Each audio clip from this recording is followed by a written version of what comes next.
What's up, guys?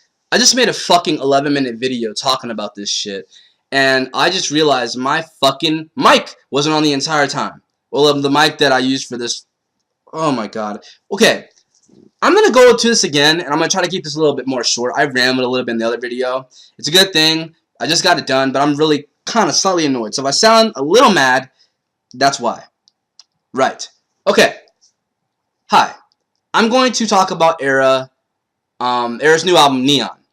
Now, to do that, I already did the field trip work, so we don't have to go on a field trip. But, we need to talk about this, because there seemed to be a little bit of a divide in this, fan base, which is fine, it happens, you know, bands change. But this is, like, really starting to, like, bother me, at this point, and nobody's really talking about this. So, or people are talking about it, but I haven't seen reviews that are like really talking about this divide.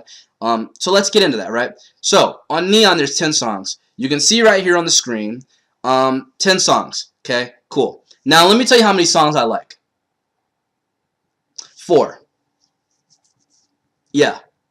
On this album, I only like 4 songs: Breach, Expiate, Unify, and I can never get this fucking Altamata? Whatever. I fucking probably butchered the fuck out of that name. But yeah, those are only 4 songs I like, okay? That's it. Let me tell you how many songs I liked off Drift, right? 4 songs. Orchid, Sleeper, The Hypnotist, and Continual. Or maybe Safe Haven. That's 5, but the Continuum's kind of weird. I'm not gonna go into that. Let's not. But you get the idea. 5 songs off of Drift, and roughly, and 4 songs off of Neon. Okay, here's the problem I'm having with this band, and it's not my problem. Here's what the fan base doesn't seem to understand, or they understand it, but no one's talking about this, right? So. After Augment came out, and then Moments of Clarity came out and all that, like, okay, like, Moments of Clarity was a good EP, right? Dope, and it was solid, right? Now, with Neon, like, it has a lot of good moments on this record, like, seriously, some of these moments are, like, absolutely beautiful and breathtaking. The problem is, the songwriting has gotten so dull, with them having 7 strings now. Like, I don't know if it's just kind of, I feel like with a lot of bands that go from 6-string writing that were like melodic, when they go to a 7-string, it's almost like the technicality kind of dips down a little bit. Now on this record there are a lot of technical parts, but a lot of the parts just kind of feel recycled. They don't seem fresh, or they seem fresh, but they just don't really hit you as hard as Drift. And I think it's because Drift was a new type of sound they were doing to begin with, right? But on this record, it just kind of seems like it's, recycled a little bit. Now, like I said, this album has dope-ass parts, but it's almost like the dope moments you hear are in between these consistent recycled parts. So while you hear the album, while you're going to hear these parts that are like, oh shit, you have to sit through all these kind of, this kind of bland writing, if you will. I don't know. It's really weird. Like I said, like, I think if you liked Drift, you will like Neon. I really do feel that. Or if you like Drift as a whole, like, that's the thing too about this record. As a whole record, it's pretty solid. As an entire record, it's a very solid record. But as a lot of these songs, in my opinion, don't stand out on their own enough to me. Only 4 of the songs out of the 10 do. So it's kind of weird. I do like this. This album. It's okay, but I won't buy the whole thing. I won't. And here's another thing people talk about as well. As you know, Jesse Cass, the guitarist, singer, songwriter for Erra, whatever. He's also has his own project called Ghost Alice, right?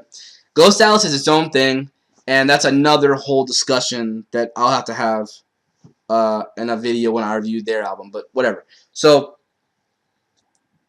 there's that. Now, when you have a person who's writing in two different projects, you're going to hear a little overlap. I myself do the same thing in my own music, not project-wise, but just, I write ambient stuff and I write heavy stuff, and it tends to overlap. That shit just happens. But it's really, like, present on this album. This album is a little bit too... it has a little bit more of, like, a manufactured sound. Like, so it's kind of like you can... like, the choruses don't hit you as hard. The lyrics are alright. I don't dive too deeply into them because they just don't really seem like they speak out to me as much. But the chorus writing is just a little weak in my opinion. JT's vocals are, they're pretty good. They do their job, a lot of people get on JT as well, and I don't understand. I get it in some ways, but, he's not gonna be Garrison.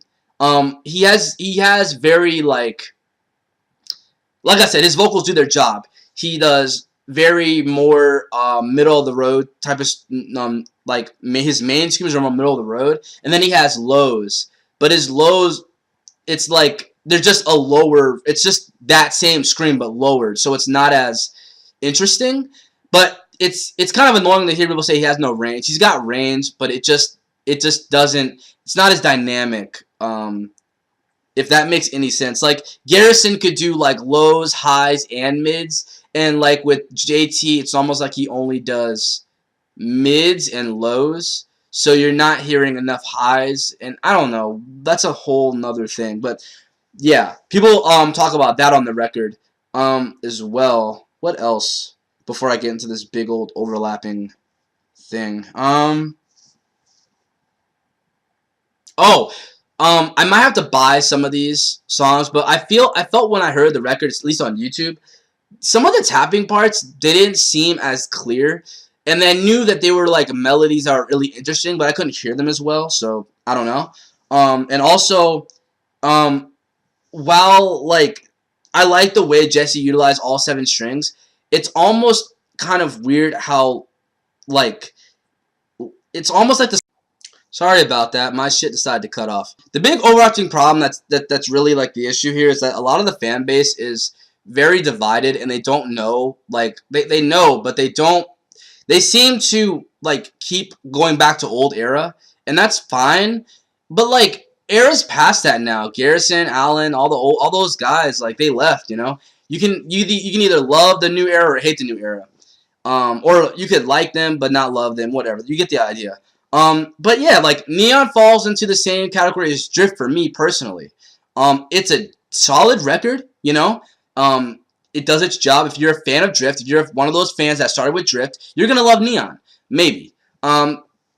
I think Drift as a record's better than Neon. I think it does way more. It's more dynamic. It has more interesting parts. It's all over the place, but it does things different. I just think Drift is better because it doesn't sound as systematic and like kind of bland. It sounds new, it sounds fresh, it sounds different. For me, Drift is a better record, but Neon's solid. I would give Neon the final fucking score out of 10. I would give Neon a 7 out of 10. It's definitely not the record that Drift was, but it does its job. It's still a solid Erra record. Erra can't write bad music even if they wanted to. But the problem that's really it though. That's the main thing. If you guys are still OG fans of Erra, you got to accept that Impulse and Odd One are probably never going to happen again. That's actually not probably. It will never happen again. And you have to kind of run with that and deal with that and live with that. Those records are good for what they are, and you have to accept that Erra's kind of moved on. And, I just think people are a little bit ridiculous. But I just think, what Erra needs, honestly, is a lead guitarist. They need a guitarist that can sync well with Jesse and really, bring out the best with melody. Because when Erra was a melodic metalcore band, I feel like they turned the world upside down. I swear, albums were coming out in 2013, and, when Erra dropped Augment, my dude, the whole world stood still, and everybody said, in fucking sync, that Augment was the album of 2013. That's how much of a fucking presence Erra had in the past. And now they're just not that band. They have the name, but they're not putting out the same quality of like music, and that's why it's weird. And Erra almost seems like it's with Drift and Neon. Erra just it just seems like they rebranded themselves as like a chill southern metalcore band, not like a storytelling, different, interesting melodic metalcore band that they were in the past. Just my opinion. I hope like if the band members see this, I hope they don't fucking kill me. I'm just trying to make a point as a fan. Honestly, like I dig both Neon and Drift, and Neon's okay, but like it just isn't. It's just lacking. It's lacking in some areas, and I feel like if I know, and somebody actually said that in one of these videos, somebody said that Neon was trying too hard to be Drift 2.0, and they weren't trying hard enough to just write solid music. And I thought that was a very good, fair thing to say, because I feel like that's what it was myself. But I will respect it. It's still a solid record. I think I gave Drift an 8 out of 10. Neon is a 7 out of 10. So not a bad record, but if you're an OG Erra fan or you're coming off Drift, you might not like this record. It all depends on what your taste is. And with that being said, I'm going to have to edit this a little bit, but I'll get it out to you. And I hope you guys fucking enjoy this. If you disagree with me or whatever, leave it in the comments below. I would love to hear your thoughts. If you like this new album review setup thing I have going on, let me know. But with that being said, it's Whitaker, and I'm outie.